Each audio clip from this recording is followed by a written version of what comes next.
रविंद्र रैना जी जो कि प्रेसिडेंट हैं जम्मू कश्मीर बीजेपी के, वो हमारे साथ लाइव जुड़ चुके हैं। रविंद्र जी, बहुत स्वागत है आपका आज तक पर। और ये जो उत्साह है वो कहां से आ रहा है? मतलब 5 लोगों का मनोनयन होगा, इसके जरिए भारतीय जनता पार्टी कमाल कर जाएगी, ऐसे बड़े बड़े ख्वाब आप लोग देख रहे हैं, पूरे होंगे क्या रविंद्र रैना जी? भारतीय जनता पार्टी को जो जन समर्थन इन चुनावों में जनता की ओर से मिल रहा है, उससे पूरे जम्मू कश्मीर में खुशी है। रही बात 5 नॉमिनेटेड एमएलएस की, जिस ओर आपने इशारा किया है, वो तो संवैधानिक प्रक्रिया से होगा, जो हमारे कानून में है, जो देश के संसद ने पास करके कानून बनाया है, जो रीऑर्गेनाइजेशन एक्ट में है, वो उसी हिसाब से होगा। अब चूंकि कांग्रेस और तमाम विपक्षी पार्टियों को लगता है कि जम्मू कश्मीर में उनकी जमानतें जब्त हो रही हैं, कांग्रेस को इस बात का आभास है कि जम्मू कश्मीर में उसकी सियासी जमीन खिसक चुकी है, इसलिए प्रोपेगेंडा करना, साजिश करना, इस प्रकार से अफवाहें फैलाकर राजनीति करना, यह कांग्रेस की पुरानी आदत है। 5 नॉमिनेटेड एमएलए संवैधानिक तरीके से होंगे। मैं एक सवाल पूछता हूं, जब देश के संसद भवन में, लोकसभा और राज्यसभा में जम्मू कश्मीर के रीऑर्गेनाइजेशन पर चर्चा हो रही थी, जब ये संशोधन आया, तब क्या कांग्रेस पार्टी क्यों सो रही थी? तब उन्होंने वहां चर्चा में भाग क्यों नहीं लिया? और जब ये कानून की शक्ल लेके आज कई सालों के बाद चुनाव में ये बात आई, तो कांग्रेस को तकलीफ हो रही है। कांग्रेस का काम है षड्यंत्र करना और प्रोपेगेंडा करना, क्योंकि कांग्रेस बुरे तरीके से जम्मू कश्मीर चुनाव हार रही है। तो आप ये दावा कर रहे हैं कि पहली बार बीजेपी का वो सपना पूरा होने जा रहा है जो जनसंघ के जमाने से ही चला आ रहा है। आप लोगों को कहां से लगता है कि आप सरकार बना लेंगे? देखिए चित्रा जी, भारतीय जनता पार्टी को जिस प्रकार जम्मू कश्मीर की जनता का जबरदस्त समर्थन मिला है, आपने स्वयं देखा, माननीय प्रधानमंत्री मोदी साहब की जनसभाएं हो, या माननीय गृह मंत्री अमित शाह साहब, माननीय राष्ट्रीय अध्यक्ष जेपी नड्डा साहब, या भारतीय जनता पार्टी के सभी वरिष्ठ नेताओं की जो जनसभाएं हुई जम्मू में और कश्मीर में, उसमें जबरदस्त सपोर्ट बीजेपी को मिली है।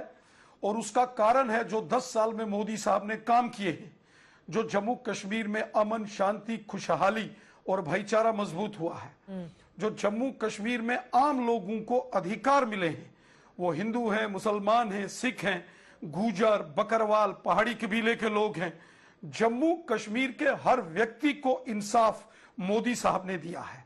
जम्मू कश्मीर के हर एक नागरिक को अगर आज उसको संवैधानिक अधिकार मिले हैं, तो ये श्रेय मोदी साहब को और अमित शाह साहब को जाता है। इसलिए हमें विश्वास है कि जम्मू कश्मीर की जनता दिल खोलकर भारतीय जनता पार्टी को वोट देगी और 35 के करीब बीजेपी अपने दम पर सीटें हम जीतेंगे। और कश्मीर घाटी में भारतीय जनता पार्टी सपोर्टिव, हमारे समर्थन से 15 के करीब कौन होंगे ये सपोर्टिव? किनसे आपकी बातचीत चल रही है? क्योंकि उधर नेशनल कॉन्फ्रेंस और पीडीपी के बीच बातचीत की खबर है। कांग्रेस पार्टी इंजीनियर रशीद को अपने पाले में लाने की कोशिश कर रही है। तो वहां पर अगर 4 पार्टियां एक साथ आ गई, तो फिर बीजेपी के लिए कौन बचेगा जो आपको सपोर्ट करेगा? और आपको 46 सीटें चाहिए सरकार बनाने के लिए, रैना साहब। चुनावों के अंदर चित्रा जी, हमने कश्मीर घाटी के अंदर कुछ सीटों पर बीजेपी ने इंडिपेंडेंट कैंडिडेट्स की हमने खुलकर सपोर्ट की है जी। और हमें उम्मीद है कि जहां भारतीय जनता पार्टी कश्मीर में चुनाव नहीं लड़ी और हमने इंडिपेंडेंट कैंडिडेट्स का समर्थन किया है, वो जीत कर आएंगे। और भारतीय जनता पार्टी के कुछ सहयोगी दल, लाइक माइंडेड ग्रुप्स, जो हमारे समर्थन से चुनाव लड़े हैं, यकीनन वो जीतेंगे। और भारतीय जनता पार्टी और हमारे सहयोगी दलों, हम सब की मिलकर जम्मू कश्मीर में लेकिन ये जो आंकड़े हैं वो तो आपके लिए कुछ अच्छा इशारा नहीं कर रहे हैं। एनसी प्लस यानी कि नेशनल कॉन्फ्रेंस और कांग्रेस मिलाकर 40 से 48, और वहीं दूसरी तरफ वो आंकड़े एक बार फिर से दिखाइए। अगर बीजेपी और यहां पर अन्य निर्दलियों को जोड़ भी लें, जो मैक्सिमम 32 और इधर 11 जाती हैं, तो भी आप बहुमत के आंकड़े तक नहीं पहुंचते हैं, रैना साहब। देखिए, आपने बिल्कुल ठीक कहा। अगर आप कांग्रेस, एनसी, पीडीपी गठबंधन को 40 से 48, तो मतलब 40 तक भी वो रुकेंगे, 40 से आगे नहीं बढ़ेंगे। आपका अनुमान, आपका एग्जिट पोल का जो लोअर एंड है वो बिल्कुल सही है इनके लिए।